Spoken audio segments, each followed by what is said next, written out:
오늘 우리에게 주시는 하나님 말씀은 마태복음 6장 5절 말씀입니다. 마태복음 6장 5절 말씀 우리 한 목소리로 크게 합독하시겠습니다. 또 너희는 기도할 때 외식하는 자와 같이 하지 말라. 그들은 사람에게 보이려고 회당과 큰 거리 어귀에 서서 기도하기를 좋아하느니라. 내가 진실로 너희에게 이르노니 그들은 자기 상을 이미 받았느니라. 아멘. 할렐루야. 우리 앞뒤 옆 사람과 이렇게 인사하겠습니다. 옆에 앉게 되어 영광입니다. 네. 옆에 앉게 되어 영광입니다. 은혜 많이 받으세요. 네. 아멘. 우리 오늘까지 해서 이제 책 설교를 지금 하고 있죠. 네, 여러분 혹시 그 넷플릭스가 삼켜버린 기독교 이 책 읽어보셨나요? 네, 오늘 설교 듣고 이제 읽을 거죠? 네, 제가 이번에 책 읽는데 너무 좋더라고요. 책이 여러분이 진짜 강추하고 싶어요. 우리 청년들이 꼭 읽어야 될 책 중에 하나다라는 생각이 많이 들었고요. 사실 제가 책하고 안 친해요. 저는 책을 진짜 싫어했던 사람이었고, 그래서 어쩌다가 신학교를 가게 돼가지고 이제 책을 계속 읽어야 되는데, 신학교 가서도 제 과제 때문에 읽는 책 말고는 거의 1년에 책을 한 권도 안 읽어요. 솔직하게 고백하면은. 어떤 사람은 책을 하루에 한 페이지라도 안 보면 쥐가 난다라는 사람이 있대요. 저는 책을 너무 많이 읽으면 쥐가 나더라고요. 진짜 3주 동안 한 주 한 권씩 읽는데, 와, 이제 이거 설교 준비하면서 이번 주까지만 읽으면 된다 하고 읽는데, 읽는데 너무 재밌더라고요. 재밌고 너무 내용이 좋았어요. 그래서 여러분들이 설교 들으면서 좀 은혜가 되시는 분들은 꼭 책을 사서 읽어보시면 좋겠고, 이 책 읽다가 정말 좋은 아이디어들이 많이 떠올랐었는데, 책에 보면은 챕터마다 질문들이 있어요. 왜냐하면 그 넷플릭스 또 여러 가지 그 SNS 또 미디어 관련된 책이기 때문에 우리 청년들이 좀 고민해보고 생각해볼 주제들이 굉장히 많았거든요. 그래서 그런 질문들을 보면서 와, 이 질문 진짜 신선하고 너무 좋다. 그래서 책 읽다가 제가 임원들에게 막 건의했었거든요. 우리 이번 수련회 때 이거 가지고 토론하면 어떨까? 뭐 그런 얘기도 했는데 벌써 누가 이래요? 그래서 근데 이번 겨울 수련회 때 원래 토론 한번 했었다면서요. 그때 이렇게 뭐 그렇게 썩 그렇게 반응이 좀 협조적이지 않았다고 그런 피드백이 있어서 이번 여름 수련회 때 안 할 테니까 걱정하지 마시고. 네. 근데 이 책을 꼭 나중에 한 번이라도 읽어보시고 또 여러분들끼리 좀 나눔하시면 좋겠는데, 그래서 셀 모임 그 나눔 질문도 그 책에서 거의 다 가져왔어요. 그래서 이거 가지고 오늘 셀 모임 너무 좋겠다 했는데 오늘 동아리 모임이더라고요. 너무 아쉬워요. 그래서 여러분들 이 나눔 질문 4개는 특별히 또 책에서 좋은 질문들 뽑았던 거니까 여러분들 그 셀 안에서 단톡방 같은 경우 활용하셔서 하셔도 좋고, 나중에 뭐 또 교제하는 여러분들끼리 또 친한 친구들 있으면은 뭐 세상 이야기도 좋지만은 또 이거 세상 이야기잖아요. 넷플릭스라든지 어떤 드라마, 영화 같은 거 이야기할 때 그 주제들이 되게 신선하고 좋은 주제들이 많아요. 그거 가지고 이야기하다 보면은 정말 우리 그리스도인으로서 어떻게 신앙생활을 해야 될지 더 풍성해지겠다, 그런 은혜들이 있었습니다. 네, 우리 이제 같이 말씀을 좀 보면서, 특별히 오늘 제목이 뭐죠? 이미지 시대 기독교는 어떤 사건인가? 우리 말씀 제목으로 함께 은혜 나누기 원합니다. 오늘 우리가 살고 있는 시대가 이 방금 설교 제목처럼 이미지 시대라고 할 수 있어요. 그러니까 사람들은 어떤 진실을 보기 전에 뭘 먼저 보느냐? 그 진실을 덮고 있는 이미지를 우리가 보게 된다라는 거예요. 그래서 그 이미지를 통해서 모든 것을 받아들이고 판단하는 거예요. 무엇이 진짜인가 보다 어떻게 보이는가, 그게 중요한 거죠. 근데 이것이 우리의 신앙에도 예외가 아니라는 겁니다. 기독교가 진짜 진리인가, 기독교의 내용이 뭔가라는 것을 판단하기 전에 어떤 이미지로 보이는가를 사람들은 보게 된다는 겁니다.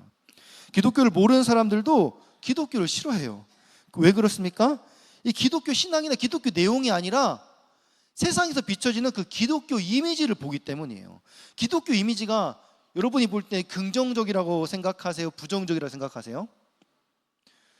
우리끼리 있을 때는 교회는 정말 좋은 곳이고 예수님 우리를 희생하셨고 우리도 그렇게 살아야 된다라고 정말 아름다운 이야기들이 교회는 넘쳐나는데, 교회 밖을 떠나면은 세상에 바라볼 때 교회는 굉장히 부정적인 이미지로 보여지고 있어요.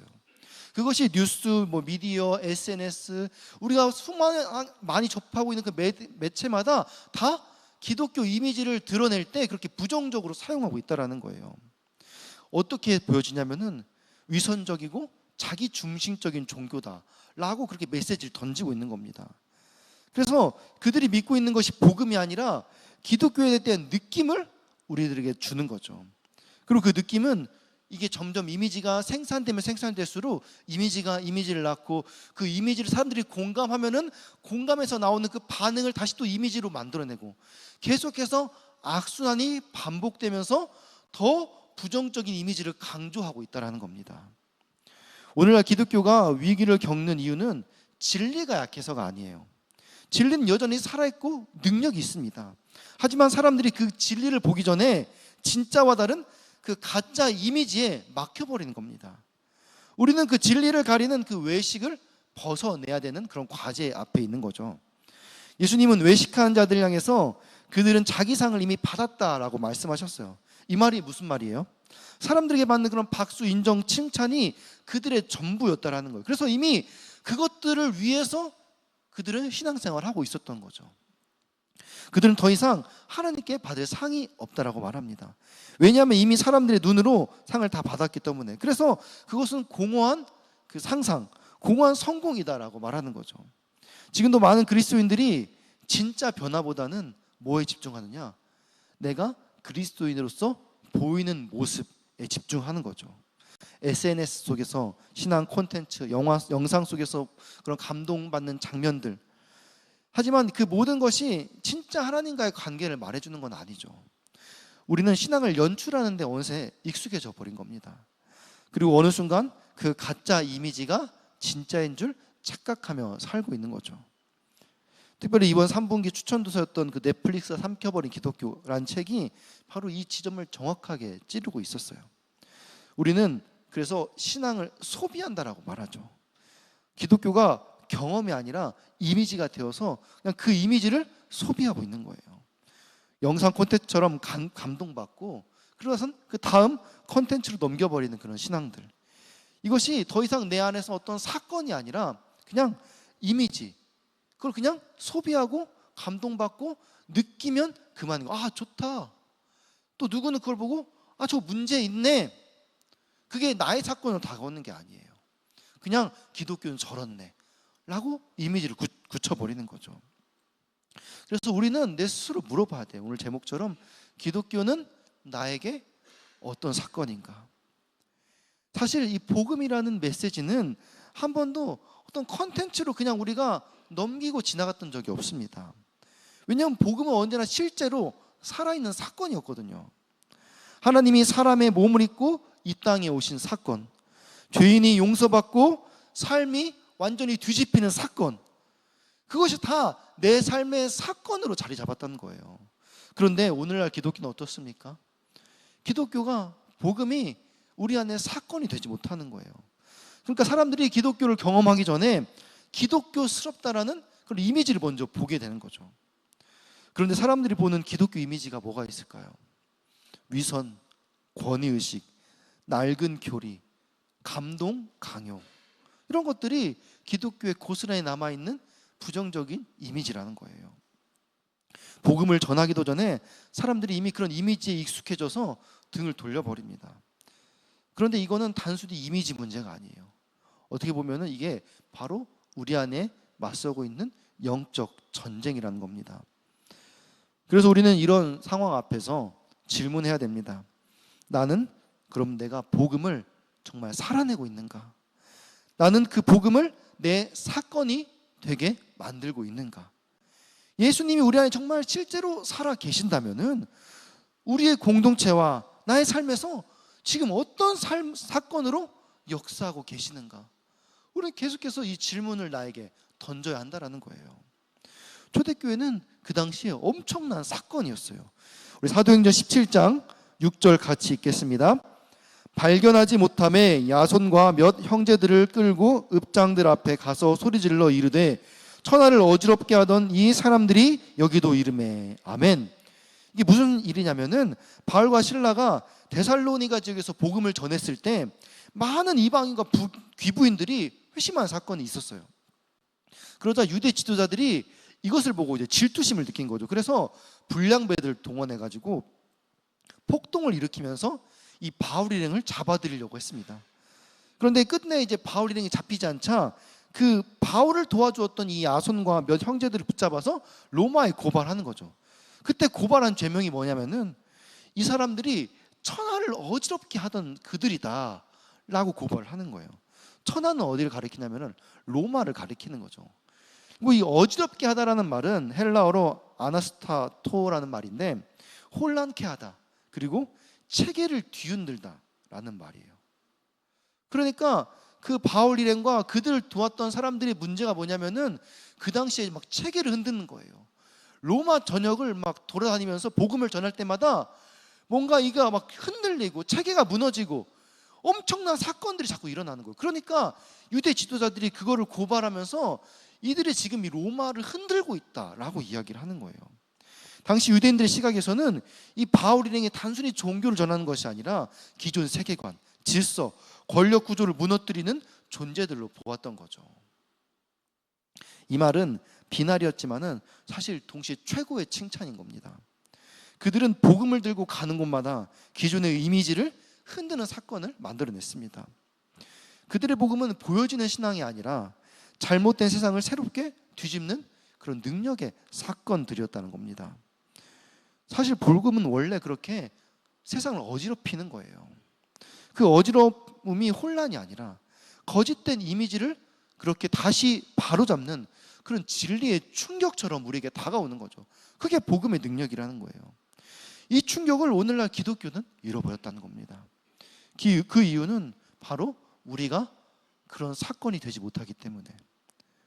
우리는 이 복음을 다시 사건으로 돌려놓아야 돼요. 단순히 이미지가 아니라, 어떤 보여주는 모습이 아니라, 내 안의 사건이 정말 내 안에 이런 불의, 세상의 잘못된 체제들 바라볼 때, 기독교적 시각으로 바라볼 때 문제가 있다면 그것을 뒤집어 엎을 수 있는 그런 의가 내 안에 살아 움직여야 된다는 겁니다. 오늘 이 자리에 선 우리 이룸 청년부가 바로 그 사건이 되어야 될 줄 믿습니다. 우리가 단지 기독교 이미지를 소비한 자리에 머물지 않고 기독교 이미지를 다시 재디자인하는 그런 세대가 되기를 소망합니다. 그것은 사람이 아니라 우리가 하나님을 바라보는 신앙에서부터 시작하는 거죠. 그렇다면 이렇게 복음을 이미지로 소비하는 이 시대 속에서 과연 우리의 신앙은 어떻게 드러나고 있을까?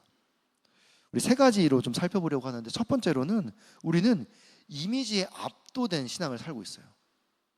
그러니까 지금 기독교 이미지라는 그런 부정적인 이미지에 우리가 이미 다 그걸 인정하고 받아들이고 매몰되어지고 그 이미지를 넘지 못하고 그 이미지에 갇혀버린 신앙생활을 하고 있다는 거예요. 우리는 보이는 것이 전부인 시대에 살고 있습니다.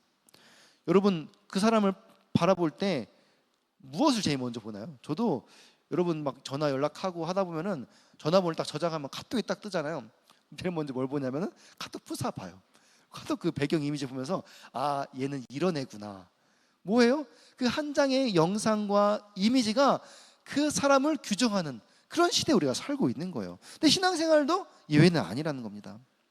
우리가 기도하는 모습, 말씀 묵상하는 장면, 찬양하는 순간이 막 우리 삶에서 SNS 가운데 막 올라가요. 그럼 그 장면들이 우리의 진짜 신앙을 보장해 주냐는 거예요. 사실 그렇지 않잖아요. 올리는 것 따로 있고 내 삶의 진짜 삶은 여전히 변하지 않고, 그러니까 그런 삶을 바라볼 때 항상 뭐라고 말하냐면 저거 위선이다, 가식이다 라고 이야기하는 거죠. 이런 현상을 컨텐츠화된 기독교라고 말해요. 책에서는. 우리는 복음을 느끼고 감동받지만은 그것을 감동받고 좋다, 괜찮은데? 그러면 그게 어떻게 돼야 돼요? 괜찮은데 하면은 내 것으로 받아들여야죠. 그것이 내 삶의 사건으로 일어나야죠. 근데 좋다 하고 유튜브 싹 넘기면 다음 영상을 또 보게 되는 거죠. 하나의 컨텐츠로 그냥 기독교를 소비하는 거예요. 마찬가지로 세상도 우리를 그렇게 바라본다는 겁니다. 얘네 또 이미지 메이킹 하네, 또 이거 쇼하네.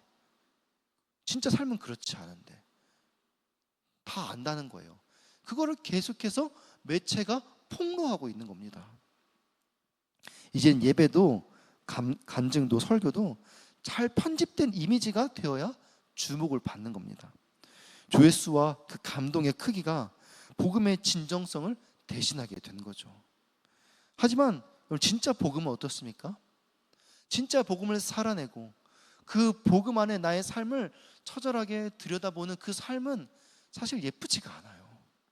십자가는 굉장히 끔찍한 사건이었습니다. 그 속에 담긴 고통과 은혜는 쉽게 편집되지가 않아요. 우리는 감동적인 순간에 익숙하지만 정작 그 감동 뒤에 따라야 될 순종에 대해서는 꺼려하는 게 바로 우리라는 겁니다. 이것이 이미지 시대의 위기예요. 신앙은 무대가 아니라 우리 삶의 현장입니다. 그러나 우리는 점점 더 기독교 무대를 좋아하게 되는 거죠. 이런 시대 속에서 오늘 본문은 우리에게 깊은 경고를 줍니다. 우리 본문 마태복음 6장 5절 함께 읽겠습니다. 또 너희는 기도할 때 외식하는 자와 같이 하지 말라. 그들은 사람에게 보이려고 회당과 큰 거리 어귀에 서서 기도하기를 좋아하느니라. 내가 진실로 너희에게 이르노니 그들은 자기 상을 이미 받았느니라. 아멘. 이 한마디는 진짜 신앙과 보이기 위한 가짜 신앙을 아주 날카롭게 구분하는 말씀이에요. 예수님 당시에도 사람들은 하나님보다 사람의 시선을 더 의식했던 것 같아요. 그리고 지금은 그것도 지금 우리 세대와 마찬가지인 거죠. 본문에서 외식하는 자는 그저 그냥 가식적으로 살아가는 사람 말하는 건 아니에요. 헬러 히포크리테스라는 말은 본래 이게 가면을 쓴 배우라는 뜻이에요. 그러니까 외식하는 자가 가면을 쓴 배우래요. 그러니까 신앙을 연기하는 사람이었던 거예요. 진짜 속마음과는 다르게 겉으로는 정말 멋있는 모습을 연출하면서, 그러니까 거리에 서서 막 기도하는 거예요. 그리고 헌금할 때도 일부러 동전을 많이 환전해가지고 쨍그랑 소리가 더 오래 들리도록 헌금 많이 했네. 아, 멋있다. 그런 게 이제 외식하는 사람들의 그 당시 바리새인의 모습이었다는 거예요. 근데 이미지 시대, 지금 우리의 삶도 마찬가지라는 겁니다. 사람에게 보이려고 기도하지 말라고 주님께서 말씀하셨습니다. 그들에게는 하나님이 아니라 이 모든 세상 사람들이 관객이었던 겁니다. 이 말씀은 오늘 우리에게도 너무나 뼈아픈 질문을 던지는 거죠. 나는 지금 누구를 위해 기도하고 있는가? 하나님을 향한 기도인가? 사람을 의식하는 그냥 신앙 퍼포먼스인가? 나의 신앙의 전반적인 것들을 함께 돌아보아야 된다는 겁니다. 교회, 예배, 기도, 설교 모두가 다 영상과 콘텐츠로 제작되는 시대입니다. 이런 시대에서 우리는 언제든지 이런 히포크리테스, 외식하는 자, 가면을 쓴 배우가 될 수 있다는 겁니다. 이런 신앙은 처음에는 감동을 주지만은 결국 우리 안에 허무함만 남게 되는 거예요. 왜냐하면 그 안에 하나님과 실제 만남이 없기 때문에. 감동은 있었지만은 변화는 없는 거죠. 그래서 우리는 진짜를 잃어버리고 가짜를 예쁘게 꾸미는데 점점 더 익숙해지고 있는 거죠.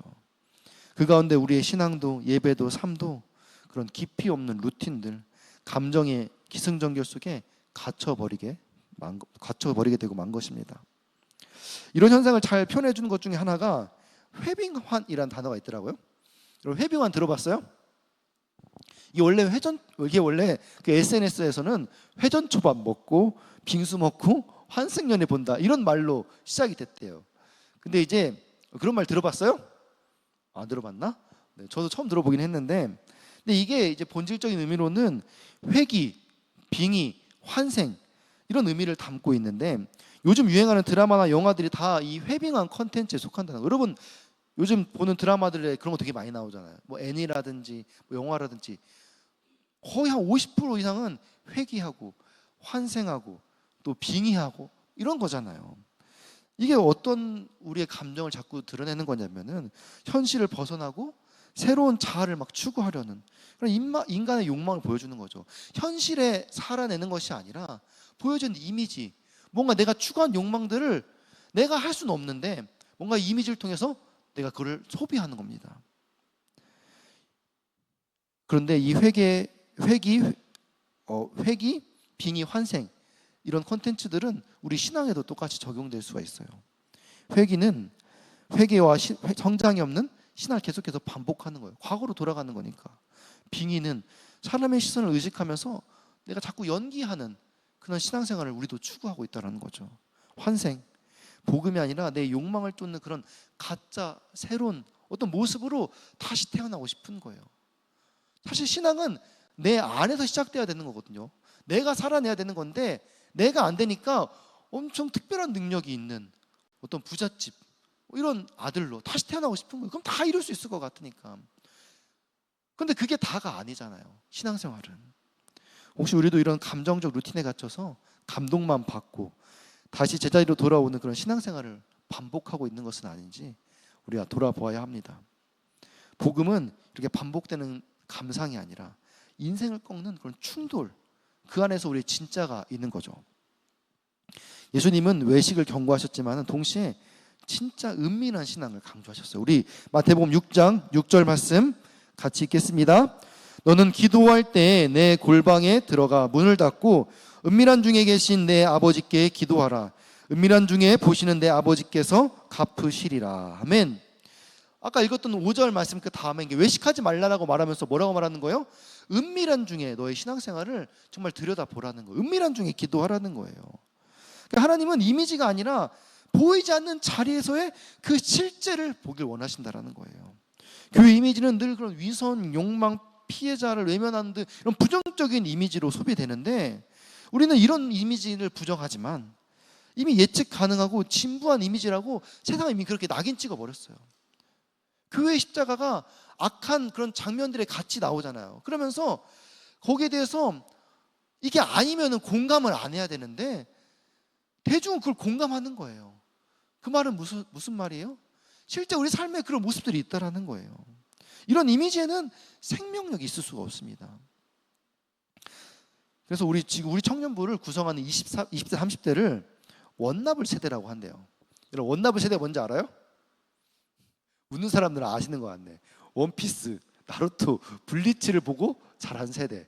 아, 막 이러네요. 그렇죠. 여러분도 처음 들은 친구들 있죠. 근데 이게 이해가 좀 되죠. 근데 이런 세대의 그 특징이 뭐냐면은 이게 계속해서 죽지 않아요. 그리고 계속해서 성장하고 뭔가 이게 주인공 버프가 아주 강력하게 먹어 있죠. 이런 걸 보고 자란 세대들은 이런 컨텐츠를 소비하고 이런 삶을 기대하고 이런 데 포커스가 맞춰져요. 근데 복음은 어때요? 복음은 주인공 버프로 스스로 성장하는 그런 영웅을 그리고 있지 않습니다. 연약한 우리가 하나님의 은혜로 변화되는 존재라고 말하고 있어요. 우리는 매일 실패하지만은 우리는 할 수 없지만은 하나님이 하게 하신다라는 거예요.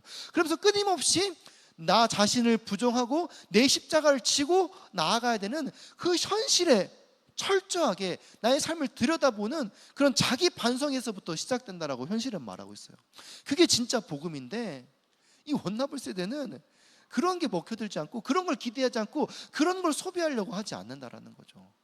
주인공 버프를 막 먹고 싶은 거예요. 계속 나는 좀 남들 안 돼도 나는 그게 됐으면 좋겠고 남들보다 더 잘 됐으면 좋겠고 더 많이 누렸으면 좋겠고 사실 기독교는 포기하고 희생하고 나눠주고 내 것들을 자꾸 내려놓아야 되는데 복음은 그런 가치 안에서 정말 하나님께서 진정히 원하시는 그 삶을 추구하는 것인데 그게 공감이 되지 않고 실제로 말은 그렇게 하면서 그렇게 살아내지 못하는 그리스도인을 보면서 저거는 진짜가 아니라고 무언가 좀 잘못됐다라고 계속해서 세상은 말하고 있다라는 거예요. 그래서 우리는 이 복음이 이미지가 아니라 그 세상과 다른 그것들로 충돌을 경험해야 된다는 겁니다. 결국 이런 이미지 중심의 신앙은 우리의 위선을 계속해서 강화시키는 거죠.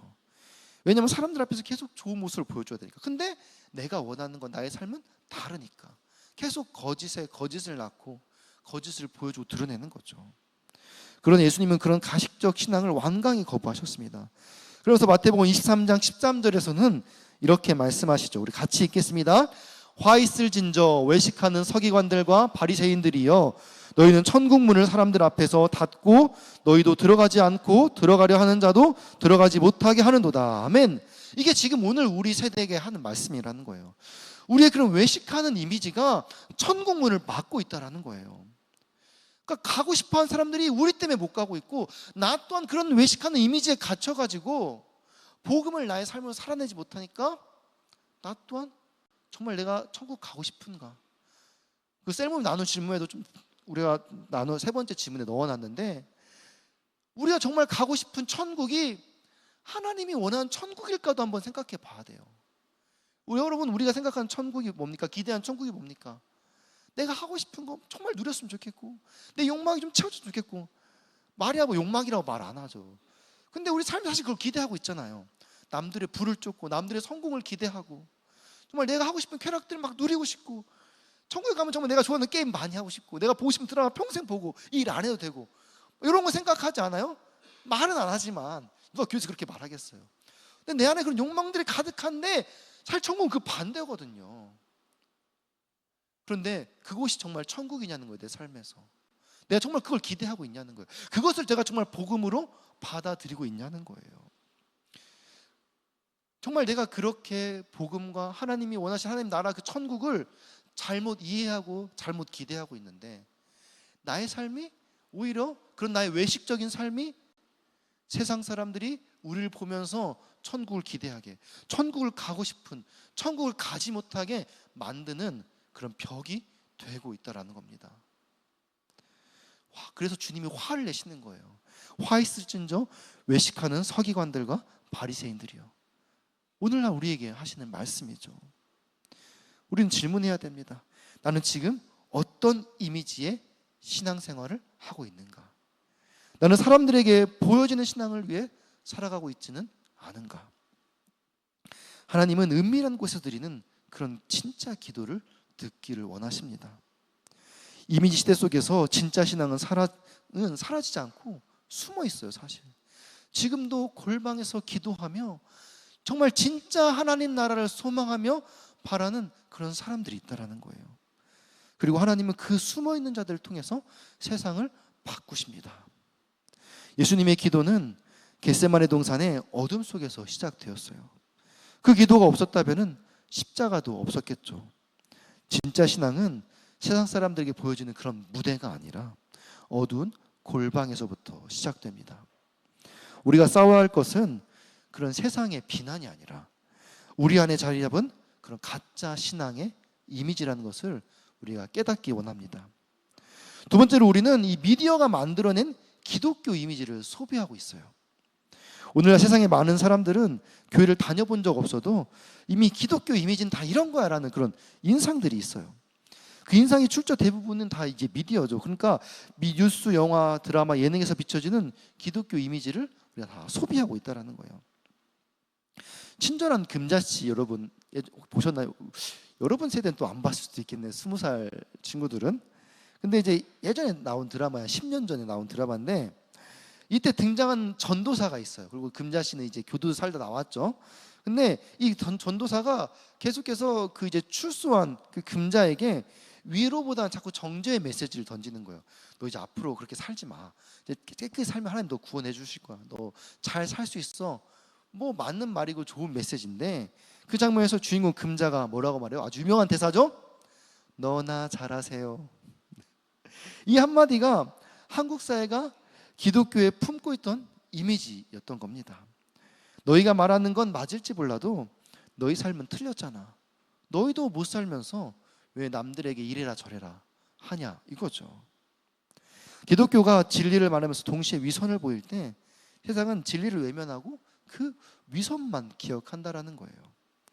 그 결과 기독교의 진리는 설득력을 잃고 위선적인 종교라는 이미지만 더 강화되는 거죠. 그래서 우리는 지금 이 복음이 미디어에 의해서 역정되는 시대를 살고 있습니다.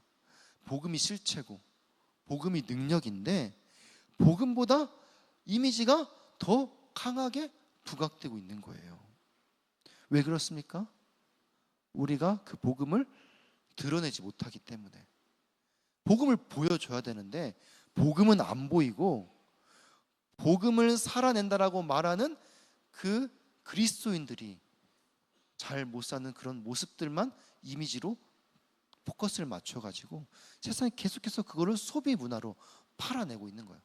근데 그게 너무 잘 팔리는 거예요. 그러니까 그거를 더 강화시키는 거죠. 드라마 수리남에서는 기독교가 어떤 이미지로 드러나나요? 혹시 수리남 보셨나요? 아마 보신 분들은 또 옆 사람이 추천을 잘 안 했을 수도 있어요. 너무 기독교가 부정적으로 나와서. 거기서 기독교는 마약과 돈을 감추는 범죄 조직으로 등장합니다. 주인공은 목사의 탈을 쓰고 범죄를 저지르죠. 사실 너무 허구적이죠. 그런 교회가 있을까요? 그런 목사가 있을까요? 혹시 몰라요. 제가 말을 뒤에 숨겨놓고 이렇게 조직을 운영하고 있을지. 근데 대중이 그걸 바라볼 때 충분히 그럴 수 있다라고 받아들이는 거예요. 너무 억울하죠. 말도 안 되는 이야기잖아요. 근데 이미 우리도 신앙이란 이름으로 가면을 쓰고 그 정도까지는 아닌데 우리 삶에 그런 모습들이 보이니까 그럴 수도 있겠다라고 생각하는 거예요. 이런 현실 앞에서 우리는 낙심합니다. 근데 우리가 낙심으로 끝나서는 안 된다는 거죠. 이 상황에 대해서 우리가 물어봐야 돼요. 왜 세상이 우리를 그렇게 비추고 있지? 그리고 우리는 그 이미지에 대해서 어떤 책임이 있는가? 책임의식을 가지고 그것을 바라봐야 된다는 거예요. 말로만 아니라고 하지 말고 우리가 이 부분은 잘못했다. 그러면 그 잘못된 것을 어떻게 바꿔나가야 될지 고민해야 된다는 거죠. 마태복음 5장 14절 같이 읽겠습니다. 너희는 세상의 빛이라 자녀에 있는 동네가 숨겨지지 못할 것이요. 그래서 예수님 우리에게 뭐라고 말합니까? 우리가 빛이라는 거예요. 빛은 자기를 드러내려는 게 목적이 아니에요. 어둠을 밝혀내는 게 목적이죠. 나 빛이야, 나 화내, 그게 문제가 아니라 어둠에 있는 사람들에게 빛을 보여준 역할을 하는 거예요. 그런데 우리가 오히려 그 빛을 가리는 그림자가 되고 있다는 겁니다. 예수 그리스도인 빛이 이 세상 가운데 비쳤는데 우리 삶 때문에 그 빛이 드러나지 못할 수 있다는 겁니다. 우린 예수님의 이름으로 살아가지만 예수님의 삶을 따라가진 않아요. 세상은 바로 그 지점을 꿰뚫고 있는 겁니다. 그리고 그것을 자꾸 그 모순을 극대화시키는 거죠. 그래서 이 책에서는 또 이렇게 말합니다. 기독교는 더 이상 살아있는 메시지가 아니라 미디어에 편집된 이미지일 뿐이다. 이 말이 아프게 들린 이유는 그 안에 우리가 부정할 수 없는 진실이 담겨 있기 때문이겠죠. 그래서 우리는 이 미디어를 탓하기 전에 우리가 진짜 복음을 살아내고 있는지부터 돌아봐야 됩니다. 성경 속 바리새인들도 똑같았어요. 그런 거룩한 이미지를 계속 가지고 있었어요. 그러나 예수님이 뭐라고 말합니까? 그들에게 너희들은 회칠한 무덤이다 라고 말해요. 겉은 깨끗하지만 속은 죽은 사람의 뼈가 가득한 그런 무덤과 같은 존재들이라는 거예요. 무덤은 겉으로는 이제 돌로, 그냥 돌무덤이거든요. 돌로 가려놔요. 그러니까 돌은 깨끗해, 위는 깨끗이 닦으니까. 근데 그 안은 계속해서 시체가 썩어 들어가고 있거든요. 근데 그렇게 위선적인 바리새인들의 삶이 그랬다는 겁니다. 미디어는 이렇게 겉과 속이 다른 이 차이점을 계속해서 고발하는 거죠. 우리의 삶을. 우리가 바꿔야 될 것은 이런 세상의 이미지가 아니라 그러면 우리 안에 있는 실체가 뭐냐라는 거예요. 바리새인들의 삶은 겉으로는 그렇게 회칠한 무덤처럼 반짝반짝 빛났는데 그 안에 시체가 썩어 들어가고 있는 그 본질이 있었는데 그럼 우리 안에 그 본질은 그렇지 않냐는 거예요. 우리 안에 그 실체를 거룩하게 해야 될 그런 소명이 우리 가운데 있다는 것입니다. 사실 사람들은 진짜 실체를 갈망해요. 그렇죠? 기독교가 진짜 뭔지 사실 궁금해합니다. 그러니까 그 속을 계속 파는 거예요. 그런데 속을 파도 진짜가 나오지 않으니까 그거에 대해서 고발하는 겁니다. 세상 사람들 말하는 거죠. 기독교도 다 똑같아. 그런데 우리는 이렇게 말해야 됩니다. 우리는 다르다. 왜냐하면 나는 복음을 살아내고 있으니까 그것을 말로 하는 게 아니라 삶으로 말해야 된다는 겁니다. 세 번째로는 진짜 복음은 그럼 어떤 사건이 되어야 될까? 이것을 마지막으로 좀 고민해 보자는 거예요. 복음 단순한 이미지가 아니라 이제 메시지예요. 메시지가 아닙니다. 그래서 복음 뭐예요? 아까 말했듯이 사건이에요. 사건. 예수님이 실제로 인간의 몸을 입고 오셨고 십자가에서 죽으셨고 부활하신 그 사건이에요. 이 사건이 역사를 바꿨고 그것을 믿는 사람들마다 그 삶을 송두리째 변화시키는 사건으로 우리에게 다가왔죠. 그런데 오늘날 이 복음이 다시 이미지로 축소되고 있습니다. 부활은 믿음의 중심이 아니라 그냥 부활절 콘텐츠에 불과하고 십자가는 사건이 아니라 교회 장식의 이미지로 전락해버린 거죠. 그러나 사도 바울은 고린도전서 15장에서 이렇게 분명히 말하는데 우리 고린도전서 15장 3절 4절 같이 읽겠습니다. 내가 받은 것을 먼저 너희에게 전하였노니 이는 성경대로 그리스도께서 우리 죄를 위하여 죽으시고 장사 지낸 바 되셨다가 성경대로 사흘 만에 다시 살아나사. 아멘. 성경대로 예수님 다시 살아나셨다라는 거예요. 이것이 실제 사건이었다라는 거예요. 그래서 복음은 우리의 죄를 위해 죽으셨고 우리를 의롭게 하시기 위해서 다시 살아나신 그런 실제 사건이 되어야 된다라는 거예요. 그리고 그 사건이 지금도 여전히 유효한 거죠. 복음이 진짜 사건이라는 말은 지금도 그 사건이 우리 삶에서 일어나야 된다라는 거예요. 세상 사람들은 그걸 지금 보고 싶은 거예요. 교회 안에서만 진리로 존재하고 삶에서는 아무 변화도 일어나지 않는다면은 그건 복음이 아니라 단지 그냥 이미지일 뿐인 거죠. 그냥 우리가 포장하고 싶은, 우리가 말하고 싶은 이미지인 것 뿐이에요. 근데 그것이 정말 사건이 되려면 내 삶에서 지금도 이게 진짜다, 진짜. 나를 봐라. 내 삶에서 일어나고 있지 않냐라고 말할 수 있어야 된다는 거예요. 예쁘게 포장된 말이 아니라 혼란을, 정말 이렇게 거짓된 그 세상을 뚫고 나오는 그런 진짜 이야기가 있어야 된다는 겁니다. 예수님이 이 땅에 오셨을 때도 그랬어요. 사람들은 그분을 정치적 메시아 이미지로 받아들였거든요. 근데 성경은 아니었잖아요. 처음부터 구약 성경은 그걸 말하지 않았어요. 근데 자기들이 그런 이미지를 씌운 거예요. 근데 예수님이 그 이미지를 깨고 이 땅에 나타나셔가지고 그 이미지를 계속해서 훼손시키는 거예요. 그리고 세상을 뒤집는 거예요. 그러니까 세상 사람들이, 유대인들이 자기네들이 원하는 이미지가 아니라 예수님을 십자가에 못 박혀 죽인 거죠. 그런데 그 십자가의 사건이 초대교회를 통해서 다시 살아나고 새롭게 일어나니까 오늘 본문에서처럼 우리 아까 읽었던 것처럼 데살로니가 전서에서 복음을 전하니까, 데살로니가에 복음을 전하니까 이들이 천하를 어지럽게 하더라. 왜? 십자가의 사건이 그 기존 교리와 완전 다르거든요. 그걸 계속 깨부시니까 자꾸 충돌이 일어나는 거예요. 근데 거기에서 진짜 역사가 일어났던 것입니다. 우리도 그래야 된다는 겁니다. 세상은 기독교를 디지털 천국이라고 해요.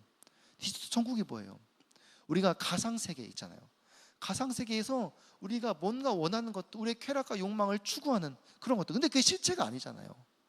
이 나중에 우리 막 미래 세대 막 드라마 영화 보면은 막 뇌에다가 막 연결해가지고 막 가상세계 들어가서 거기서 이제 내가 하고 싶은 거 다 하고 이러잖아요. 근데 세상 사람들은 우리 기독교를 그런 디지털 천국처럼 바라본다는 거예요. 기독교가 말하는 것은 다 잘 되고 감동 있고 편안한 느낌만 주는 그런 종교이지 실제로는 존재하지 않는 그런 가상의 천국을 추구하는 집단이다라고 말하는 거예요. 근데 우리가 원하는 천국, 우리가 바라는 그런 소망이 무엇입니까?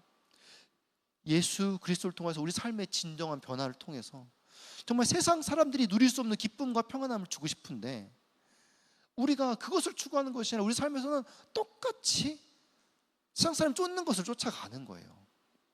그러면서 그것이 우리도 마치 그것이 진짜 천국인 마냥 같이 소망하고 같이 바라보고 같이 경쟁하고 같이 얻어내려고 남의 거 뺏고 누르고 밟고 이어서는 거죠.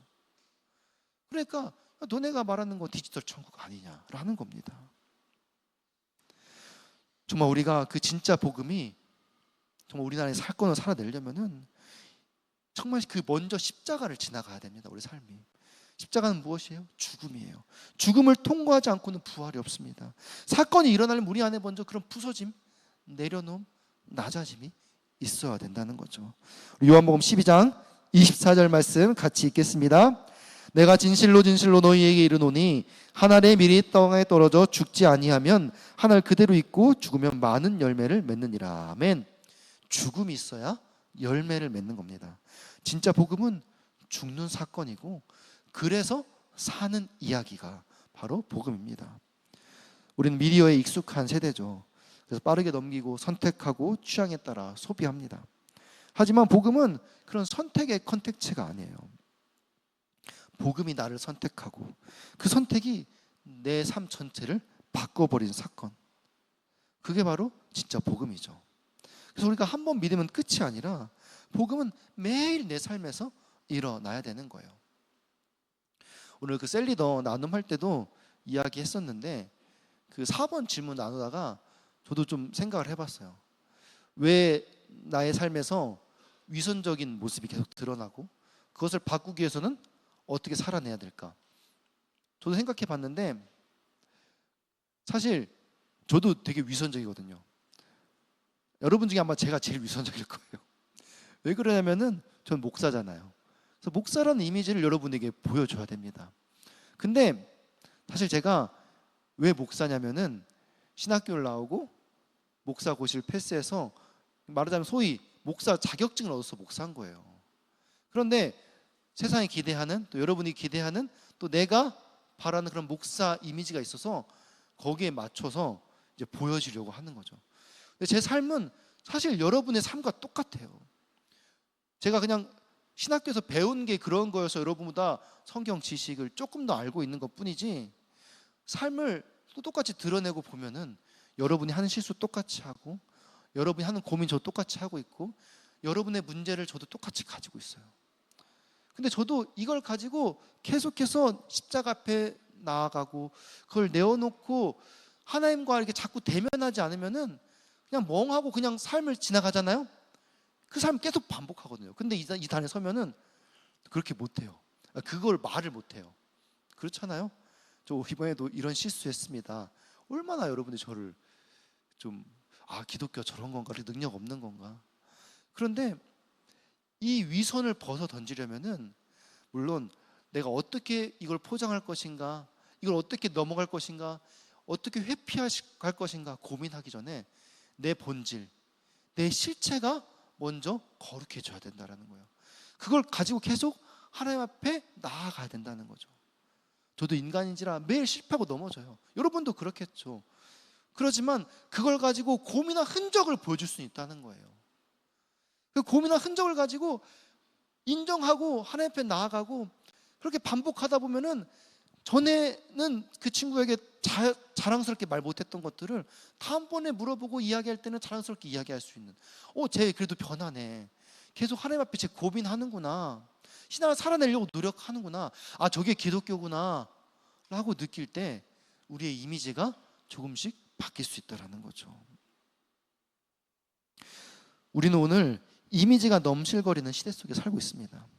누군가의 말보다 그 사람의 사진 한 장이 더 많은 정보들을 담아내는 거죠. 그러나 진짜 중요한 것은 보이지 않는 이야기예요. 내가 골방에서 하나님과 만나는 그 1대1 그 관계에서 어떻게 신앙을 살아내고 어떻게 주님과 마주하고 있는가, 그 삶을 돌아볼 때 이미지가 조금씩 역전될 수 있을 거라고 믿습니다. 복음은 교회 안에서의 언어로만 머물지 않고 세상 한복판에서 몸으로 살아내는 메시지가 되어야 됩니다. 우리는 너무 오랫동안 멋진 포스터, 영상, 문장 이런 것들에 갇혀서 우리 기독교를 소비하고 있었던 것 같아요. 하지만 예수님은 우리를 이미지로 부른 게 아니라 동행하며 살아낼 제자로 부르셨습니다. 예수님은 제자들에게 나를 따라오라고 하셨어요. 그 말은즉슨 내 삶의 사건 속으로 들어오라라고 초대하는 것이죠. 복음을 이미지로만 믿는 사람은 세상이 흔들면 무너집니다. 이미지가 자꾸 바뀌고 이미지로 우리를 자꾸 가둬놓으려고 하면은 우리가 원래 이런 거구나, 우리 원래 나약하구나 라고 매몰되는 거죠. 그러나 복음을 삶으로 살아낸 사람들은, 예수님을 실제 사건으로 만난 사람들은 세상이 흔들려도 변하지 않는 겁니다. 왜냐하면 나의 삶이 진짜 하나님 이야기와 연결되어 있기 때문에. 그래서 우리는 오늘 다시 질문해야 됩니다. 나는 지금 예수님의 이야기를 살아내고 있는가? 내가 경험한 복음은 하나의 콘텐츠였는가? 아니면 실제 사건이었는가? 우리가 오늘 말씀을 다시 한번 돌아보면서 하나님의 세계라는 찬양을 고백하기 원합니다. 이 찬양의 가사를 보면은 왜 굳이 그 길을 가냐고 우리에게 세상이 물어본다라는 거예요. 그런데 우리가 거기 가사에서도 이렇게 알고 있다라고 말하죠. 예수님이 하나님의 아들이심을, 나를 위해 죽으셨고 지금도 살아계심을, 그러므로 힘들어도 고통스러워도 우리는 그 길을 가겠습니다. 찬양의 가사에서 말하고 있습니다. 왜 그렇습니까? 그것이 진리이기 때문에. 여러분 그 헬스 PT 시작하면은 여러분 언제가 제일 힘들어요? PT 해보신 분? 저도 옛날에 잠깐 받았는데 요요가 다시 왔죠. 근데 PT 하면 언제가 제일 힘들어요? 첫날이 가장 힘들어요. 왜 첫날이 가장 힘들까요? 운동을 많이 시켜서 막 첫날부터 막 50kg, 100kg씩 막 들으려고 하나요? 아니죠. 왜 그렇습니까? 근육이 없으니까. 그 처음 쓰는 근육을 사용하니까 힘든 거예요. 근데 이 복음을 살아내는 것도 마찬가지예요. 처음이 가장 어려운 거예요. 아직 우리 안에 영적 근육이 없기 때문에 우리가 이것들을 하려고 할 때마다 너무 힘이 드는 거예요. 나에게 맞지 않는 삶이니까. 그런데 이 길을 주님과 함께 한 걸음 한 걸음 걸어가다 보면은 점차 사람의 시선보다 하나님 시선을 의식하게 되고 우리 삶이 진짜 예배가 되어지는 거죠. 그래서 우린 세상과 좀 다른 길을 가더라도 예수님이 보여주신 그 좁은 길을 가겠다고 고백하면서 우리 삶 가운데 진짜 신앙의 이야기를 살아낼 수 있는 우리 모두가 되기를 소망합니다. 우리 다 함께 일어나셔서 하나님의 세계에 우리 찬양하시면서 준비하신 예물 하나님께 올려드리겠습니다.